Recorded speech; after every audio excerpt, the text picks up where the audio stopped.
Mary Talks Relationships presents the cult of well-being as a soft drug. We've made well-being our moral compass. It's no longer just a desire, it's a rule.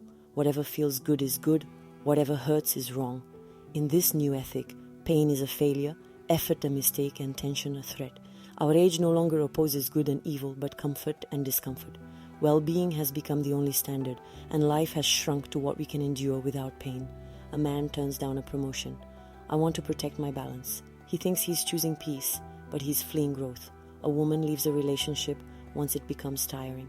I don't want any more toxicity. She believes she's guarding her emotional health, but she's abandoning the work of love. In this morality of feelings, every friction is an alarm. We can't bear conflict, waiting, or contradiction. Life must flow smoothly, otherwise it seems wrong. This shift is crucial. It moves happiness onto the side of comfort, yet comfort never made anyone happy. It soothes, it doesn't build. Happiness isn't the absence of pain, it's the presence of meaning. You can be happy while suffering, when that suffering serves love, loyalty, or purpose. And you can be miserable without suffering, living a painless but empty life. That's the great confusion of our time, mistaking the pleasure of not hurting for the joy of loving. Fear drives it. We dread doubt, frustration, loss. We dream of a life sealed off from tragedy. At work, pressure is renamed stress to sound treatable. In couples, every tension becomes toxicity. In families, uncomfortable topics vanish for peace. We think we're preventing harm, but we're erasing truth. In trying to calm everything, we flatten everything. Excessive well-being turns us childlike. It trains us to avoid what's bigger than us. Effort looks suspicious, pain useless, struggle outdated. Yet it's through resistance that a person is formed. A child learns to walk by falling. An adult learns to love by confronting contradiction. Maturity doesn't mean avoiding tension, but giving it meaning. Without tension, there's no choice. Without choice, no freedom. Take an office where the manager wants good vibes only.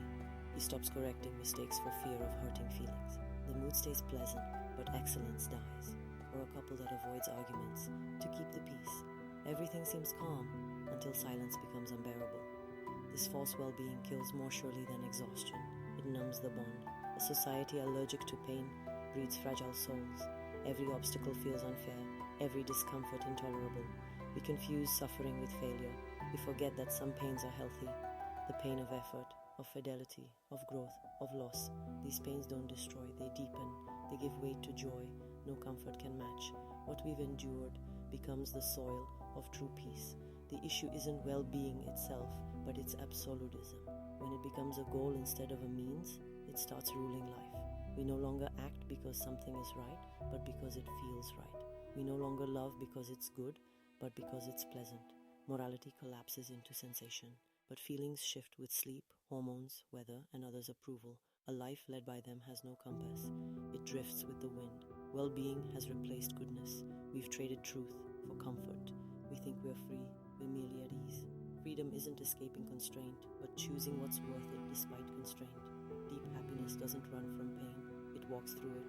Life wasn't meant to be soft but fruitful. A smooth existence isn't a victory, it's a standby mode. The day we stop chasing feeling good and start seeking doing good, everything reverses.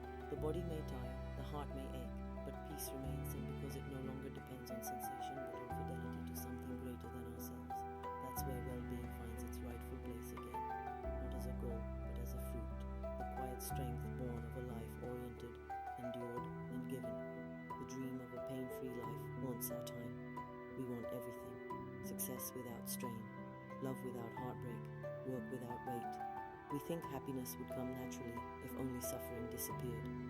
It's the sweetest and most dangerous fantasy of modernity, a sanitized happiness, guaranteed by comfort and control. But life doesn't run at the temperature of well-being. It burns, it bruises, it shapes, and that is often where depth begins. The promise of zero suffering rests on a lie, the idea that pain is an error, as if existence were meant to be smooth and every wound a malfunction. In truth, suffering is a message. It signals that a limit has been reached, that something demands meaning. Erasing it is like cutting the wire to an alarm. A body without pain would die without warning. A soul without pain fades without knowing why. The wellness industry, with its apps, retreats, and routines, sells anesthesia, not healing. We're taught to Let go, to embrace positivity, to release resistance. Polite formulas for avoiding confrontation with reality. Real peace doesn't come from denying pain, but from giving it purpose. Whoever refuses to feel ends up stranded at the surface of their own life. 3 ordinary scenes say it all. In a couple, disagreement arises. Instead of talking, they retreat. I prefer to keep things peaceful. Silence settles, then hardens. The absence of conflict feels like harmony, but it kills connection. At work, an employee rejects critique. I don't want negative energy. He avoids tension, but forfeits growth. At home, a parent shields a child from every hurt. I don't want them to suffer. The child grows fragile, unprepared for reality. In all 3, the fear of suffering causes more damage than suffering itself. Pain isn't always an enemy. Sometimes it's the proof of being alive. Those who love know anxiety and loss. Those who create face fatigue and doubt. Those who raise others endure resistance. This isn't masochism, it's the condition of humanity. Joy, in its truest form, is never mere relief. It's the fullness that comes after struggle. The modern wellness creed denies this. It praises balance, calm, harmony, as if every disruption were a failure. But humans aren't made for equilibrium. They're made for movement. Strengths tighten and release. Hearts open and close. Wanting peace without effort is like wanting light without fire. Life unfolds through shocks, decisions, and tests. To avoid them is to stay in childhood. The zero suffering myth feeds an entire market. Anything that soothes without effort sells. Pills, quick therapies, spiritual shortcuts. Even some spiritual discourses are infected. A God who comforts instead of calls. Yet true consolation doesn't erase the cross. It gives it meaning. Pain becomes destructive only when it serves nothing. Once linked to love or justice, it transforms. Happiness isn't the opposite of suffering. It grows from it. Not because pain redeems, but because truth costs something. Love without wound, effort without struggle, success without failure. None of these teach us anything. Joy has value only because it bears the mark of reality faced and overcome. A world that dreams of ending suffering ends up flattening greatness. Everything that uplifts us demands discomfort. Fidelity, courage, responsibility. The one who refuses all pain refuses life itself. He thinks he's protecting himself, but he's shrinking. We must recover respect for rightful pain, the pain that accompanies honesty, endurance, and generosity, not as a virtue in itself, but as the natural cost of meaning. To reject suffering is to reject depth. It's not wisdom, it's numbness. Maturity isn't about seeking pain, but about no longer fearing it when it points toward truth. Well-being, worshipped as an ideal, has become a soft drug. It soothes but dulls, comforts but weakens. It doesn't heal, it hides. And that's its danger, a pleasant, painless existence, stripped of desire, tension, and drive. A life without suffering, and therefore without love. Comfort has replaced meaning. It crept into our lives like a silent promise. A world without friction, without tension, without pain. We began to believe that peace means stillness, that success means never being hurt, and that happiness means never being challenged. Yet nothing alive grows without resistance. Birth, growth, love, and creation all begin with disruption. Comfort, on the other hand, tries to hold life still. It soothes, but it shrinks. Birth itself tells the truth plainly. The mother and child suffer together. Pain isn't a mistake. It's the price of beginning. The child leaves a closed world to breathe. The mother endures so that life can continue. That shared pain is their first connection. Proof that every beginning demands discomfort. To want birth without pain is to want life without movement. Every act of learning repeats this pattern. The infant falls and stands again. The young animal trembles on unsteady legs. The moment we stop accepting imbalance, we stop growing. Life must be felt to be lived. Comfort turns that experience into fear. It teaches us that to avoid falling is success. But in truth, avoidance only breeds fragility. We've confused safety with peace and ease with maturity. We expect smooth emotions, gentle relationships, effortless work. The smallest tension feels like failure. But friction is not a flaw.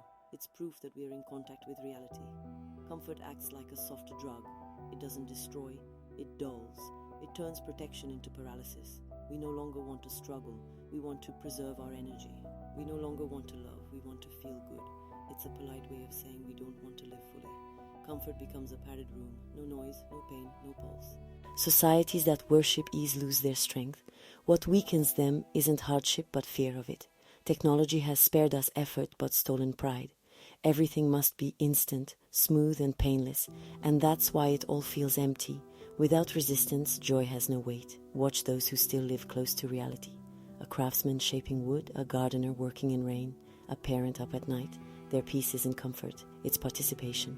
They are alive because they're engaged. Comfort doesn't offend them, it just doesn't interest them. Comfort teaches evasion, it replaces courage with caution, risk with calculation. The comfortable person isn't free, they're safe and therefore still. They avoid collapse but never rise. To live fully is to endure imbalance, effort, frustration, contradiction. These don't ruin joy, they give it depth. We want pleasure without tension, rest without fatigue, love without risk. But everything meaningful costs something. What costs nothing ends up costing life itself. Vitality, clarity, purpose. Life greater than comfort means choosing depth over numbness, risk over control, meaning over safety. It's not about seeking pain, but about accepting the discomfort that builds strength. Comfort is an ending, effort is a beginning. The person who avoids all friction doesn't live in peace, they live in suspension. The one who dares difficulty recovers freedom, the knowledge that they can endure and therefore love. True happiness isn't calm, it's movement with purpose. A life larger than comfort dares the imbalance that makes it real. It chooses truth over sedation, courage over convenience, and because of that, it remains alive. Painfully, joyfully, fully, nothing is impossible for those who choose to love.